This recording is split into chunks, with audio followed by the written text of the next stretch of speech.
pessoal, bom dia, boa tarde, boa noite. Eu não sei a que horas vocês estão assistindo essa nossa aula. Um breve introito aqui. Voltei a gravar as aulas do nosso curso gratuito Reforma Tributária Brasileira, somente sobre o aspecto da Emenda Constitucional 132 de 2023. Estou em janeiro de 2026 e nós já estamos praticamente finalizando a parte constitucional, certo? Vamos encerrar os artigos propriamente da Constituição e depois analisar os artigos ali da ADCT, tá? Ato das disposições finais constitucionais transitórias. Então é isso. Sou Jéssica Polano, advogada tributarista. Estou aqui me doando para este assunto do qual eu sou apaixonada, que é o direito tributário e tudo que é correlato a ele. Então, sem mais delongas, vamos dar prosseguimento. A última aula que eu gravei ainda foi antes do verão e eu subi hoje, dia 26 de janeiro, e já está na playlist dentro aqui do canal, certo? Aula 12. Esta aula é a aula 13 e nós vamos comentar o artigo 161, 167 e 177 da Constituição. Então, bora lá. A parte do 161 dentro da Constituição, como nós já sabemos, creio que vocês também, fala ali o que cabe à lei complementar, certo? Aí nós temos o que estabelecia a nossa Constituição de 88, que era definir o valor adicionado para fins do disposto no parágrafo 158, no artigo 158, parágrafo único, inciso 1. Então, o que nós temos aqui? O que era parágrafo único, ele virou apenas o parágrafo primeiro, com uma nova redação que a emenda trouxe. Então, nós temos o 161, cabe a lei complementar, inciso 1, definir o valor adicionado para fins do disposto no artigo 158, parágrafo 1º, inciso 1. Trouxe aqui algumas referências normativas, tá? A Lei Complementar 62 de 89 estabelece normas sobre o cálculo, a entrega e o controle das liberações dos recursos dos fundos de participação dos estados, do Distrito Federal e dos municípios, e também trouxe a Lei Complementar 613 de 90, que estabelece, né, os critérios e prazos de critério das parcelas do produto da arrecadação de imposto de competência dos estados e de transferências por estes recebidas pertencentes aos municípios. Recapitulando, ali a partir do artigo 157 e 158, dentro da nossa Constituição, nós tendo aquela visão topográfica, eles vão falar da parte da repartição das receitas tributárias. O que pertence à União, o que pertence aos municípios, do Distrito Federal, o que pertencem aos estados. Está certo? Então, quais são as considerações que nós temos que ter aqui deste 161? Conforme eu já falei agora nessa introdução, tem-se aqui uma mera adaptação da redação, né? O que antes se reportava a parágrafo único, inciso 1, a gente tem a adição de parágrafos ao artigo 158, o que era parágrafo único, ele apenas passou a ser o parágrafo primeiro, certo? Então, é isso que nós temos. Mas, para encerrar bem, vamos estabelecer bem o que fala ali o artigo 158, parágrafo 1º, inciso 1, que eu acabei não colando aqui, mas eu vou tentar achar rapidamente. Eu abri o site do Planalto, coloquei a Constituição e não veio compilada, tá? Eu vou abrir aqui para vocês e vou lê-la literalmente aqui, certo, pessoal? Vamos colocar compilado, senão vem todas as modificações. E não é isso propriamente que a gente quer, né? Então, vamos lá. Deixa eu me ver aqui. Então, conforme eu falei para vocês, aborda sobre a repartição das receitas tributárias a partir do 157 e 158, o que ele fala? Ele fala o que pertence aos municípios, né? E lá no parágrafo 1º do 158, que pertence ao município, nós temos o que? As parcelas de receitas pertencentes aos municípios mencionadas no inciso 4A serão creditadas conforme os seguintes critérios. E nós vendo o que esse 158, parágrafo 4A, nós temos o quê? Que 25% da arrecadação do produto de arrecadação do imposto do Estado sobre operações relativas à circulação de mercadorias e sobre prestações de serviço de transporte interestadual, intermunicipal e de comunicação. Então, 25% deste tributo pertence aos municípios. Isso a gente sabe que é o quase falecido, né, ICMS, né? Que a gente agora tem como o que? A IBS. A IBS é a contribuição, IBS é o. Então, apenas para deixar claro do que está se reportando é a parte das receitas, a repartição das receitas tributárias. Prosseguindo, aqui nós temos o 167, que fala das vedações, o que está proibido, tá? Então, nós temos do inciso 1 ao 14 e os parágrafos 1 ao 3º não tivemos alteração, da mesma forma que os parágrafos 5º, 6º e 7º também se manteve, não tivemos alterações.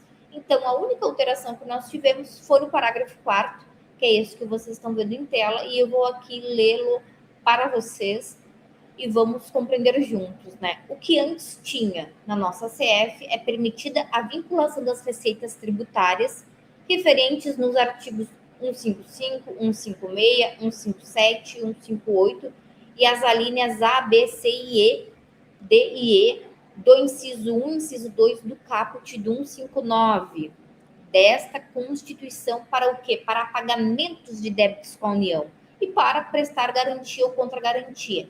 Então, o que nós temos? A gente sabe que é vedado a vinculação de receita quando se trata de imposto. É aquele primeiro princípio. Os princípios que acompanham a espécie tributária e imposto, a gente sabe que é vedada a vinculação, porque isso é inconstitucional. Só que a própria Constituição, o próprio legislador, o próprio constituinte, quis fazer uma exceção a esta regra. E qual foi a exceção? Quando é para compensar, né, o quê? O débito que os outros entes, estados, municípios e Distrito Federal detêm com a União, tá? Então, nesses casos, se houver débito, eles podem, né, vincular a receita dos impostos pertencentes à competência privativa destes entes federados. Então, a nova redação nós temos que é permitida a vinculação das receitas que se refere aos artigos 155, 156, 156A. O 156A é o que é o nascimento do nosso IVA brasileiro, o nosso IBS. 157 e 158. Nas alíneas A, B, D, E e F do inciso 1 e o inciso 2 do caput do artigo 159 desta Constituição para pagamento de débitos com a União e para prestar-lhe garantia ou contra-garantia, certo? Aqui no 155 a gente tem os impostos de competência dos Estados-membros e Distrito Federal, 156, competência privativa dos municípios e Distrito Federal, e 156A, aquele que é de competência compartilhada, né? Ou seja, agora vai ser compartilhado entre estados, distrito e municípios, certo? E 157 e 158 fala propriamente da repartição das receitas tributárias, tá?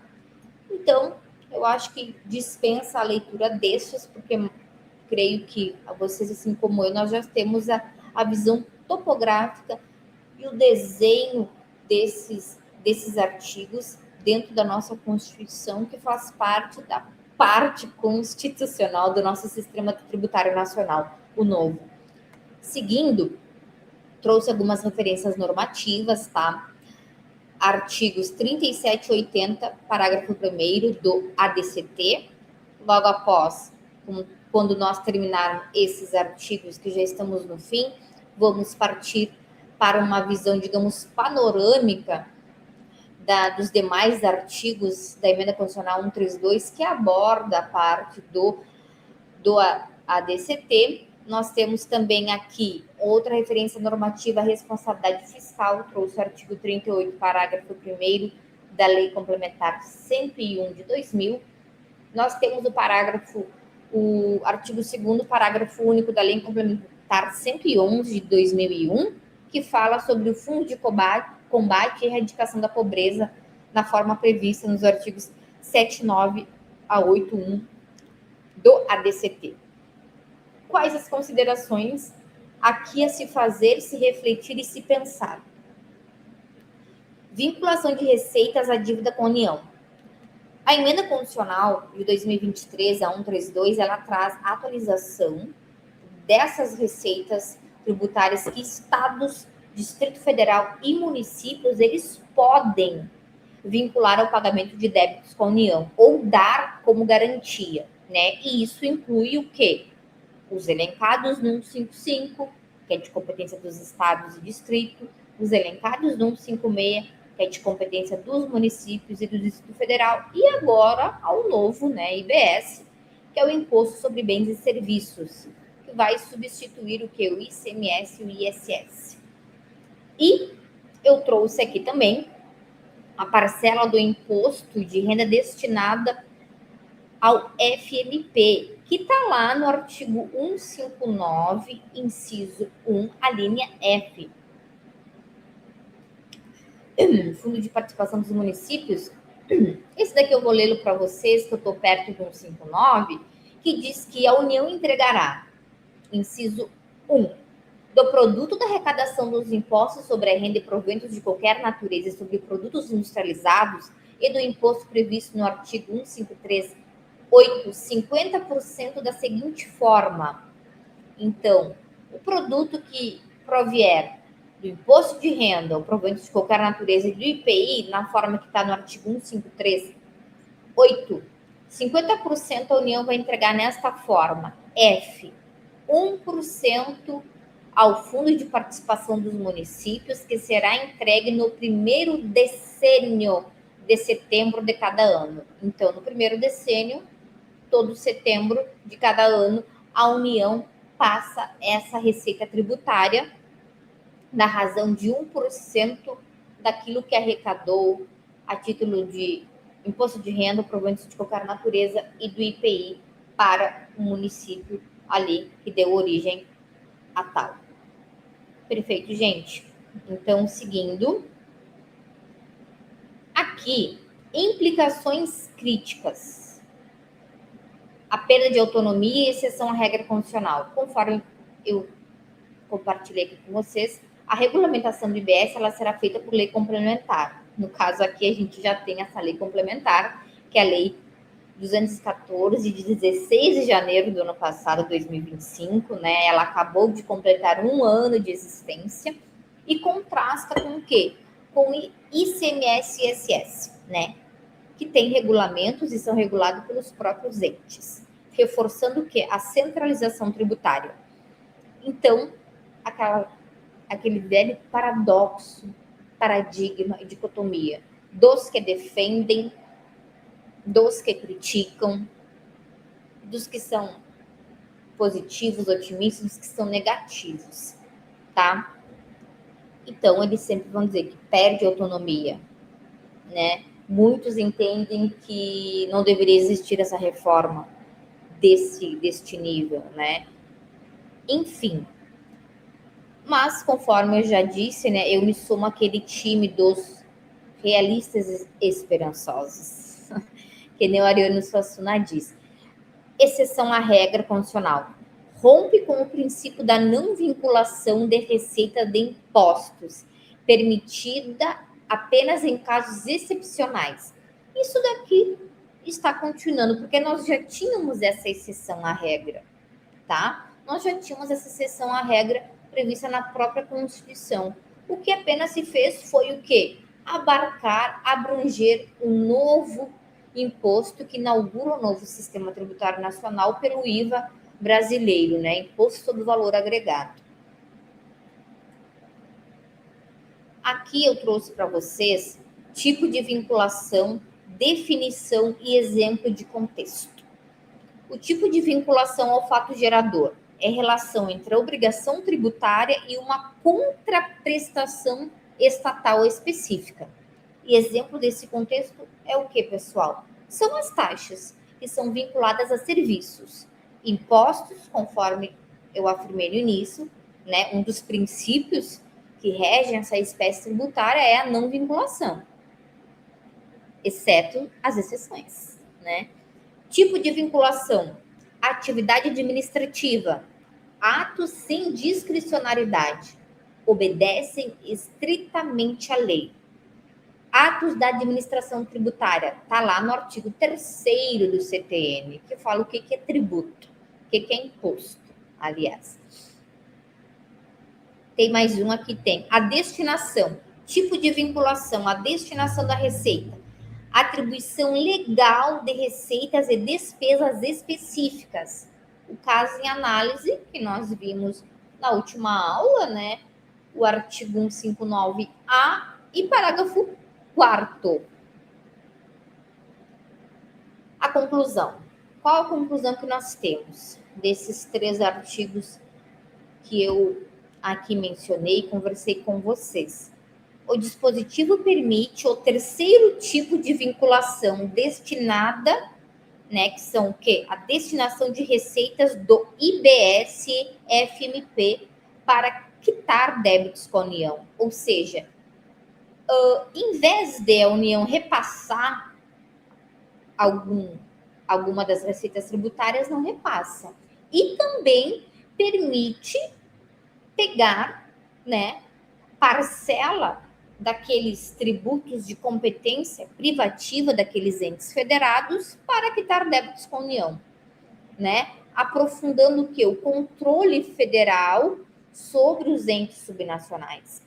Então, embora os entes são independentes, né, e harmônicos entre si, vamos puxar aqui, né, o chavão que todo estudante de direito, ali no início do direito constitucional, e todo profissional de direito sabe, né, que os 3 poderes da República são harmônicos, independentes entre si. Então, a gente também pode trazer isso para os entes federados, que são harmônicos e são harmônicos, independentes entre si, de fato são. Só que é claro que a União, ela detém, digamos, aquela parcela de maior protagonismo e responsabilidade, porque a União é um ente federado que detém tanto a capacidade interna quanto externa, né, de representar a República Federativa do Brasil, está certo? Então, a gente pode dizer sim que são independentes e harmônicos entre si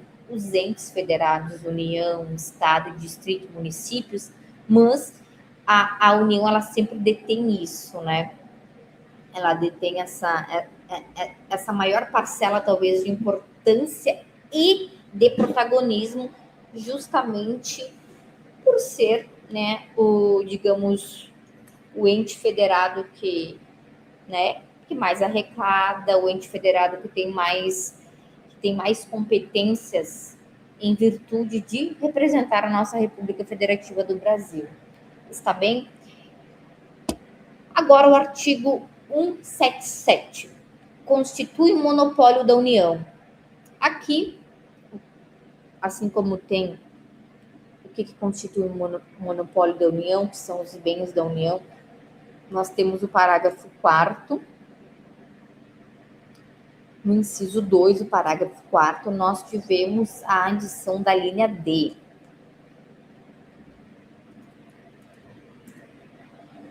constitui o monopólio da União. Ali tem o inciso 1, a pesquisa, a lavra das jazidas de petróleo. E no parágrafo 4º, nós temos o quê? A lei que instituir a contribuição de intervenção no domínio econômico, CID, relativa às atividades de importação ou comercialização de petróleo, seus derivados, gás natural, derivados e álcool combustível deverá atender os seguintes requisitos. O inciso 1 deste parágrafo 4º, ele fala sobre a alíquota, e o inciso 2 do parágrafo 4º fala justamente sobre a arrecadação e destinação dessas receitas. Os recursos arrecadados serão destinados. Aí nós temos a linha D, que foi incluída pela nossa emenda constitucional, ao pagamento de subsídios a tarifas de transporte público coletivo de passageiros. Então, a gente teve essa alteração, essa adição, na verdade, no 77, parágrafo 4º, inciso 2, a linha D. As referências normativas aqui trouxe o artigo 45 da DCT, nós temos a lei que estabelece a política energética nacional, a própria lei da CID, né, da Contribuição de Intervenção no Domínio Econômico, tá? A lei 3.306, que é a lei de responsabilidade das estatais, e também a recente lei 14.134 de 2021, né, que estabelece ali as ações relativas ao transporte de gás natural, de que trata, né, esse artigo 177 da nossa Constituição. Críticas. Vamos às críticas. Críticas assim de combustíveis e ampliação das contribuições. O que nós temos aqui? Uma hipertrofia, né? Quando a gente fala em hipertrofia de músculo, né, para quem gosta do mundo das atividades físicas de musculação, a hipertrofia do músculo é quando aumenta, né? Então, a gente tem aqui uma hipertrofia da competência federal, né? Nós temos um aumento. Qual é a crítica? E eu vou trazer o contraponto à crítica, como eu gosto de estabelecer essa relação. Crítica, daqueles que criticam, né? Que fala que a contribuição na intervenção do domínio econômico, ela foi criada, né, pelo artigo 149 da CF, como uma regra geral para as contribuições, né? Com limites frágeis, ampliando o poder tributário da União sem controle adequado. Isso foi o que sempre os críticos diziam e dizem ainda, né? Muitos que são poucos, talvez, ou quase nenhum, que sempre criticou a existência da CID e venha a mudar o seu paradigma, o seu pensamento. Qual o contraponto que eu trago aqui? A localização no artigo 177, parágrafo 4º, esse que eu acabei de ler para vocês, atende às necessidades setoriais específicas. Exemplo, combustíveis são estratégicos para a segurança energética, porque permitem respostas ágeis à crise sem burocracia excessiva. Terceiro, um ponto, ampliação descontrolada das contribuições. A crítica diz, a reforma expandiu contribuições para os estados, DF e municípios, exemplo, exportações, agravando a complexidade. Qual é o contraponto, a visão que se contrapõe à crítica que eu trago aqui para vocês? Estados e municípios, eles ganharam autonomia para financiar políticas regionais e não foram podados dela. Exemplo, desenvolvimento de portos. Contribuições financiam setores críticos com eficiência. Exemplo, o que foi inserido, né, no parágrafo 4º, inciso 2, a linha D, que é o subsídios ao transporte público, né?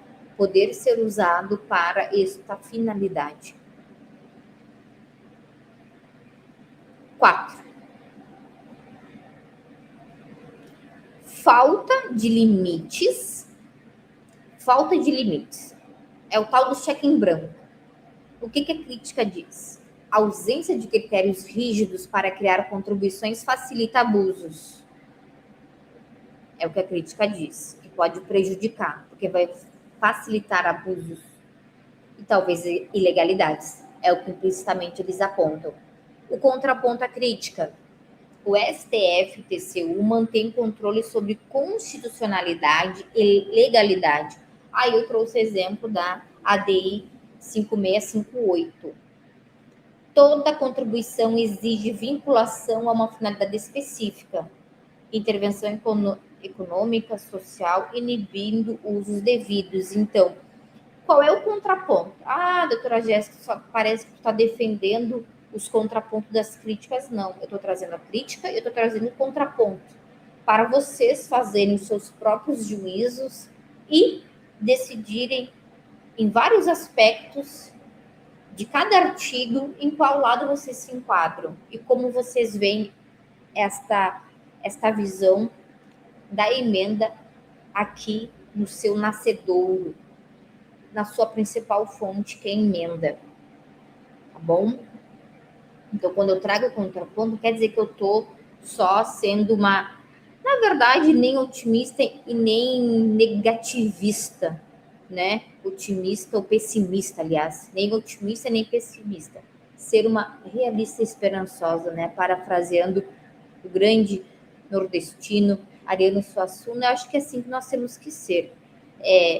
Pegar todo este grande amparato aí de tributaristas que nós temos, ver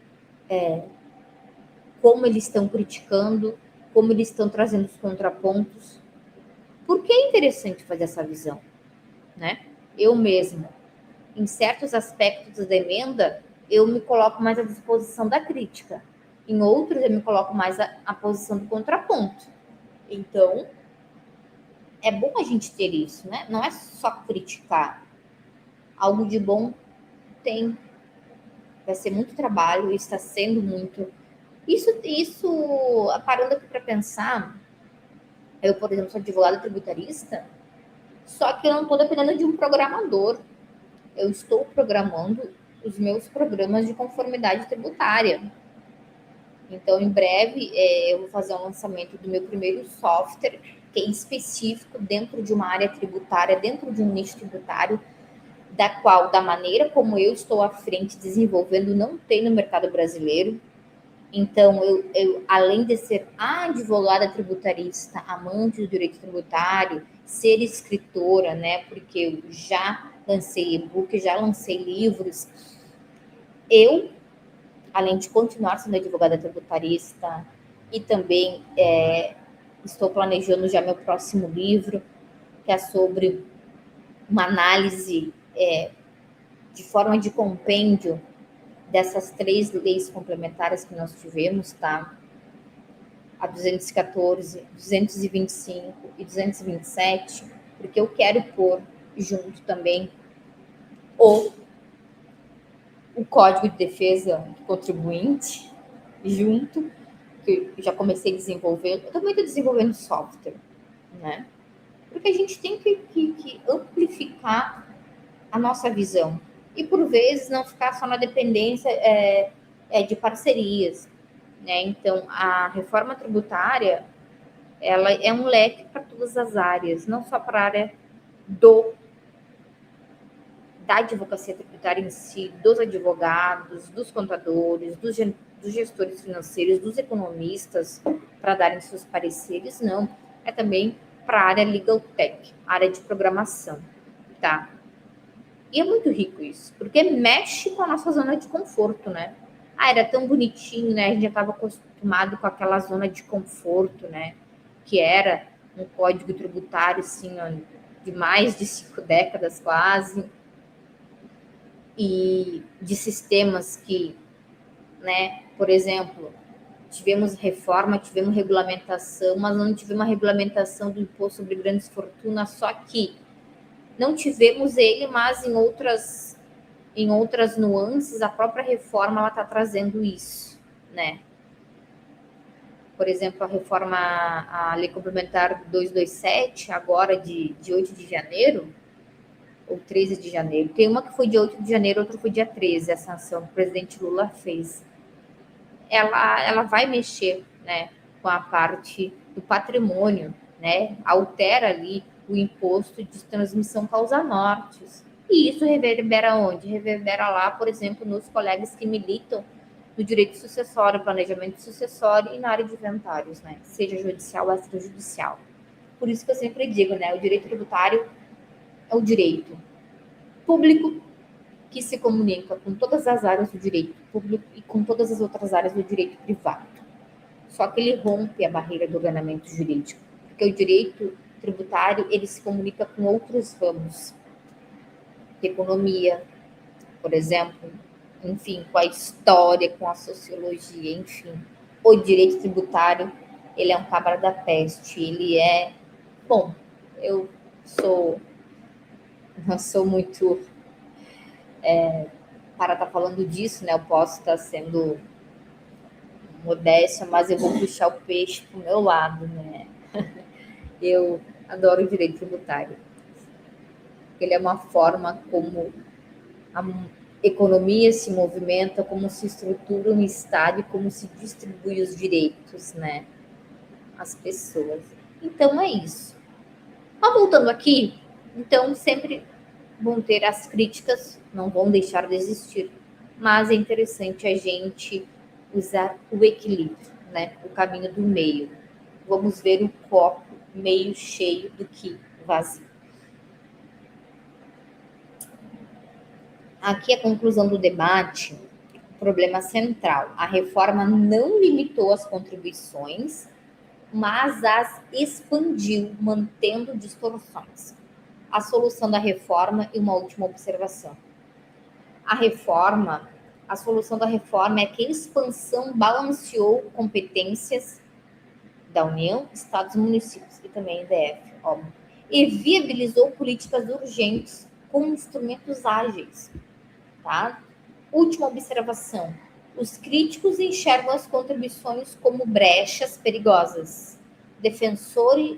Os defensores, aqueles que veem os contrapontos, as veem como ferramentas necessárias.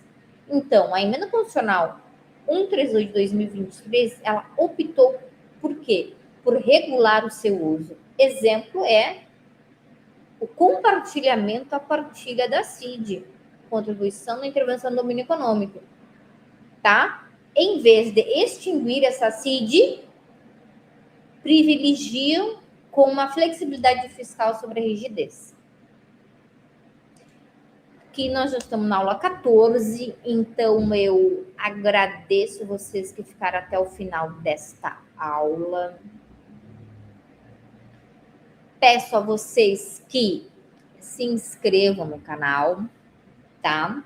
Já fiquem de olho aqui, ó, na nossa próxima aula, aula 14, a gente vai comentar os artigos 195 e 198. Estamos nos aproximando do final do artigo 1º da emenda constitucional, né? Que é a parte onde foi mexido, transformado, subtraído ou adicionado, né? Dentro do corpo da Constituição. E o artigo 2º em diante ali da emenda é a parte que mexe ali nos atos das disposições constitucionais transitórias, também de suma importância. Eu vou colocar aqui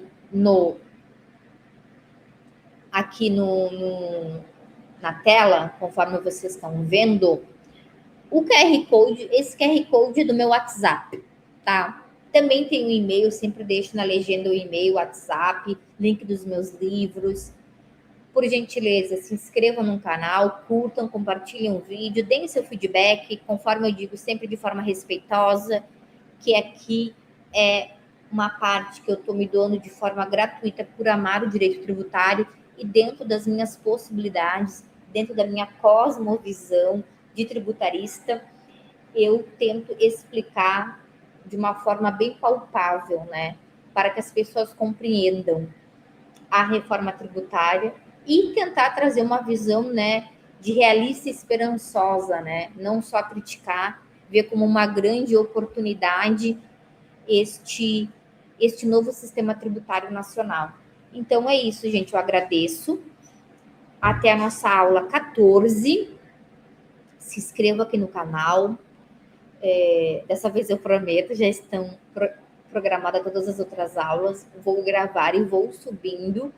E muito em breve vou estar lançando este primeiro software que vai ser inédito no Brasil, tá? E vamos correr atrás dos nossos sonhos, né? Porque sem eles a gente perde a esperança, né? E eu, por amar demais essa área, estou criando e já na fase final, e depois é correr atrás deste sonho, né? Compartilhar a venda e a licença desse software com os meus queridos colegas tributaristas, contadores, empresários e empresas que cuidam de gestões financeiras, tá certo? Então, se inscrevam no canal, agradeço. Até o nosso próximo Tertúlia Tributária, que isso daqui não deve ser uma tertúlia tributária, uma roda. A internet, ela nos possibilitou isso, né? Esse holograma de rede, a gente está emaranhado, né? Um no outro. Então é isso, até a nossa próxima aula 14. Tchau, tchau, pessoal.